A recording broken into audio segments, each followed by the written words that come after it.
G'day guys and girls, welcome back to the channel. It's been a little while since I've done a video. It's my first day off that I've actually had nothing to do, so I thought I'd come and do something that I've been wanting to do for a little while. We're going to do a review today, a static review and a driving review of the Mountune springs. I'll even do a little bit on the GFB DV Plus as well. They were installed at the same time, end of March. It was supposed to be before a track day that got pushed back until July. So they've had time to settle. I've had time to really drive with them daily and, you know, get a good feel of what they're about. So now's probably a really good time to do this review. I like them and I don't. So I'll show you what I mean when we're driving. 60 kilometers an hour and under is definitely improved on a nice surface. It's not as busy, not as bumpy. It smooths it out a little bit. As soon as you hit a decent sized bump, and I hope I don't do that today, but I'm driving on a road that I'm not overly familiar with. As soon as you hit a decent sized bump, it's loud. Like there's a big crash noise. It just sounds like everything's bottoming out. And I don't like that. You kind of dread it every day. If you can't get out of the way, like if something's coming the other way and you can't avoid, you know, even the smallest little divot or bump or whatever, or you just don't see it, it just sounds like, I've described it as it sounds like your rim's like hitting a big pothole, even though it's not. And in other cars with a bigger tyre wall and like more forgiving suspension, it's just nothing. But with these Mountune springs now, it sounds like everything's bottoming out and the strut wants to ejecto pseudo cuz through the strut tower. Which is really like cringeworthy. You don't like it. But anyway, let's get out and go for a drive. Now, it was requested by somebody. A sort of particular road was mentioned. This video was requested by somebody, but a particular road out Wiseman's Ferry in Western Sydney. The roads in Sydney are average anyway. They'll patch up road, and it'll just keep becoming a pothole, and then you've got multiple patches of different road surface everywhere, and it's just pretty shit to drive on.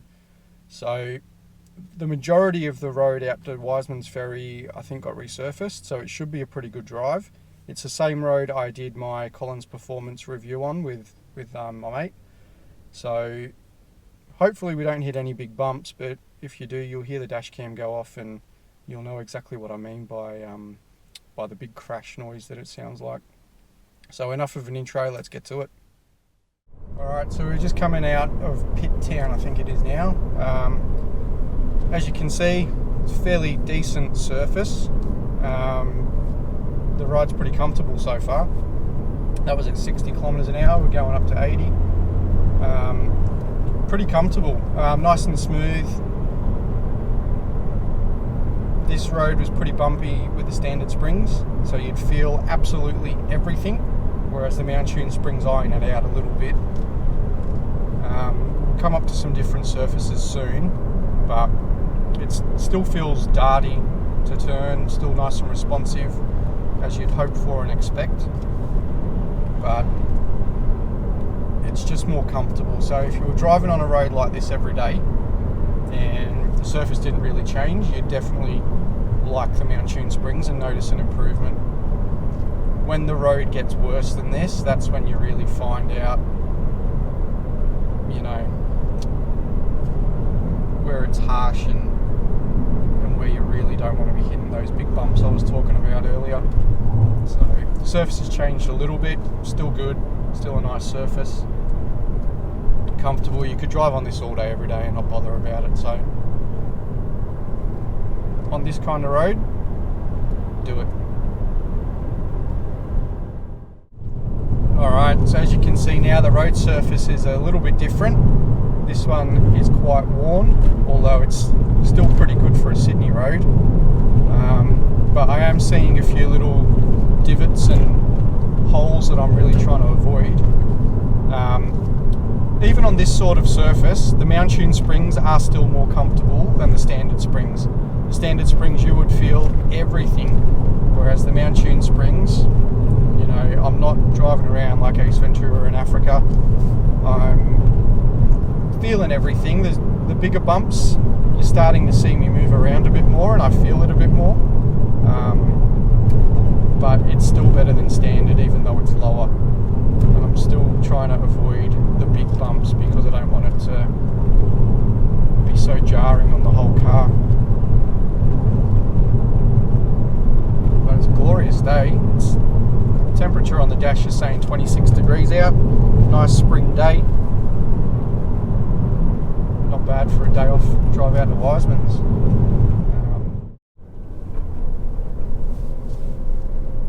So what are they like on track? On track, it took a little bit of while to get my confidence up, as you know, sometimes does when you install a new part, especially when it comes to like brakes and handling and things like that. It's not as simple as just putting your foot down and seeing how fast you go. You've got to get a feel for what the car's doing with the new springs. Now, generally, they felt really good compared to the standard ones. I felt like the turn-in was a little bit better.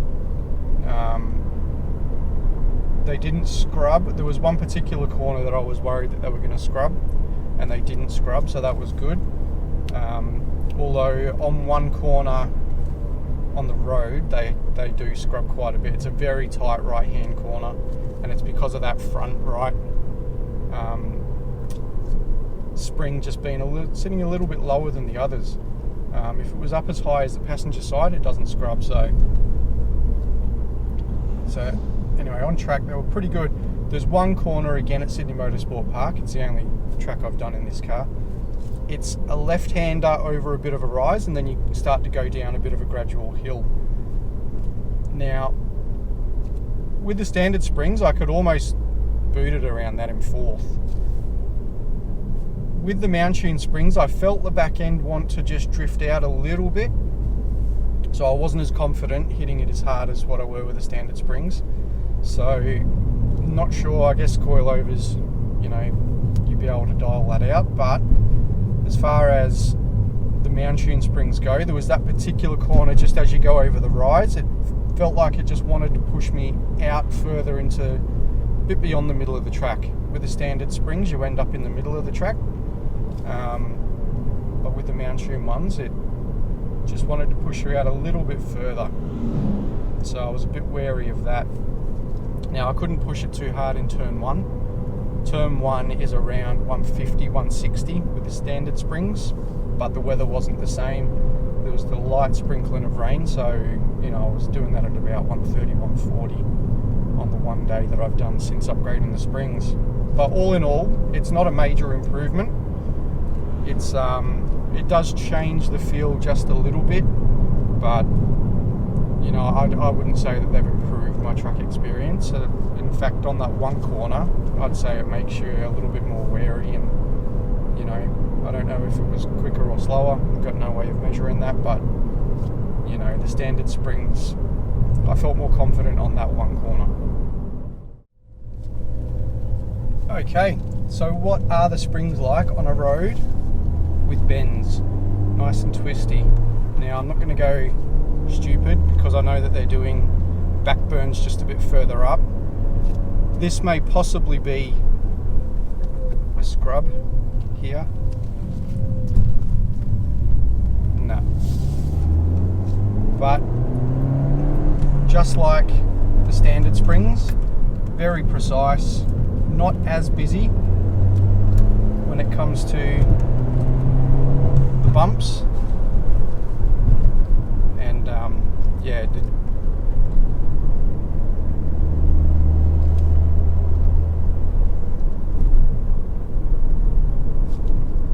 yeah, not as busy when it comes to the bumps, so you don't get that mid-corner, you know, shaking and bouncing around if it's not the best road surface, but really precise, grips nicely, and I have to go sensible from here because like I said, they're doing a backburn. So all in all, the springs are really good as a daily. You just got to watch out for them bumps, which luckily I haven't hit any of them yet. Not during this drive. Just be careful of them bumps. They're massive. They make the whole car jolt. So that's the biggest downside to the Mountune springs especially. Probably the only downside to them. Alright, so I've found this road. I just turned off the main road a little bit. Found this road, very narrow.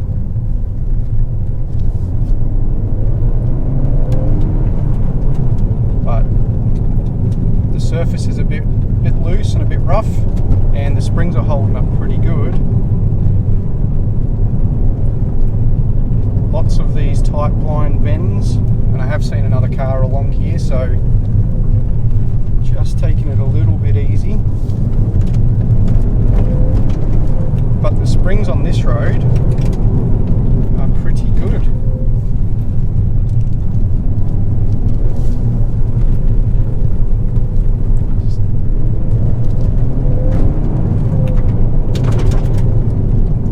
Just taking it easy around these blind bends a bit.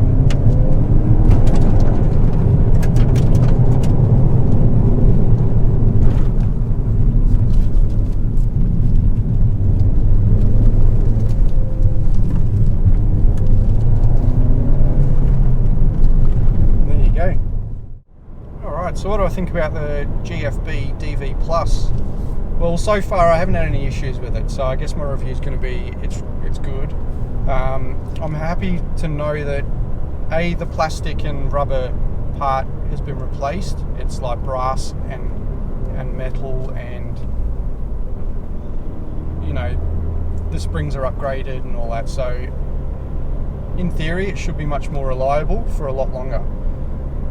I have heard of people who they've sort of got the pistons got stuck and it needs to be reserviced and re-oiled. I've had mine on for 6 months. It's done a track day. So far so good, but 6 months isn't really a very long review for that sort of part. I don't know if it's placebo, but I feel like even with the Mountune airbox, it is a tiny little bit louder. It does sound a little bit more crisp. The piston is a bit bigger than what you see on the standard one, so that could explain that, and it very well could be a little bit louder. But again, like I said, I've got the Mountune airbox, so it is still fairly muffled. It's a windy day today, so you're probably not actually going to hear anything, but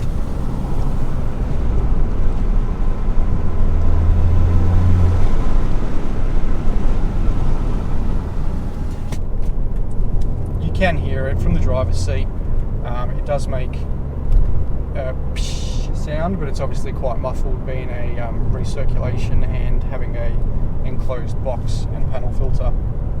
So all in all, so far that's performing as you'd expect, as you'd want it to, and only time will tell whether it actually needs re-oiling or whether the oil that recirculates through the evap lines, whether that sort of is enough to just keep it going and keep it greased up. But so far so good. Installation would be tricky if I did it myself, and I was following other videos, you know, it'd be a bit tricky, but Mitch did it. He's done a few of them now. He did it pretty quick. Wheel off, there's a cover from the wheel arch that you can take off for better access. You get your bendy joins for your extensions, and you should be right. It shouldn't be too much of an issue.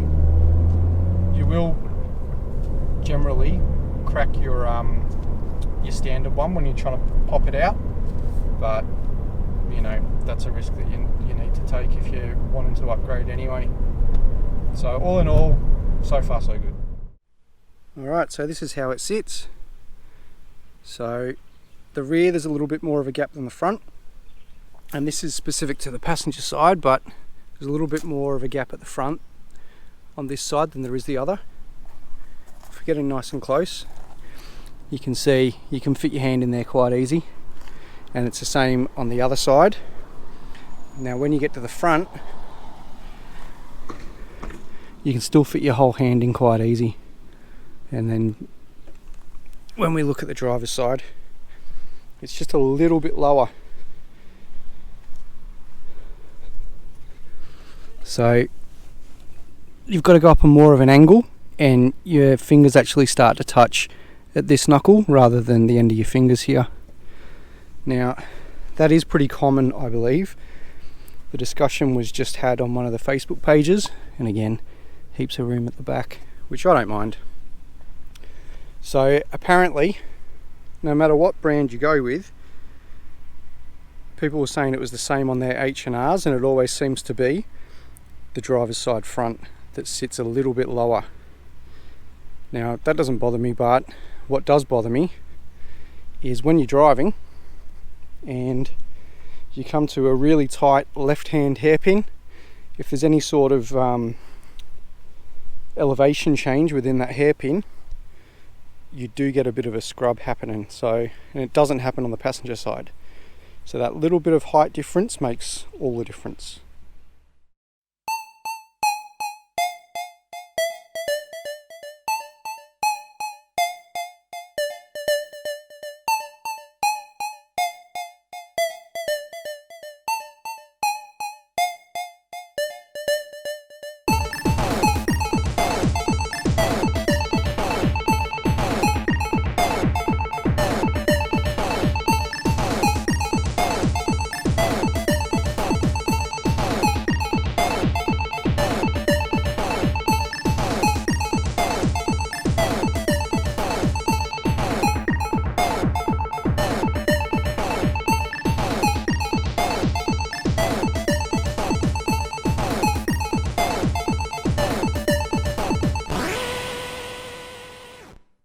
Another visitor. Stay a while. Stay well. There you have it. I hope you like my review of the Mountune springs. Would I swap them back for the standard springs? No, I wouldn't. I do like how these sit. It reduces the gap between the tyre and the wheel arch. Generally as a daily, they're much more comfortable. You just got to watch out for those bumps. So that's the only downside, and the fact that it seemed a little bit tail happy on some of the corners at Sydney Motorsport Park. So hopefully that was just driver error and maybe different conditions, but we'll find out next time. All in all, really good springs. I think if I were to upgrade again, I would go coilovers, simply because you can really dial in your height, your dampening and all that. You could probably get the ride even better again. So DV Plus, so far so good. I do recommend it, but again, it's only 6 months into me having it in. Stick around on the channel because we do have that white line rear sway bar coming. From Whoosh Motorsports, we also have an intake pipe coming. I know I've played around with intakes before, but I think I prefer the look of this one. I might be able to do a little bit with it. And I've got a 3-inch down pipe with a sports cat also coming from Whoosh Motorsports. So then I guess it's just an intercooler away from stage 2. Yeah, we'll see if we get there or not. Alright, thanks for watching guys. Hope you liked the video.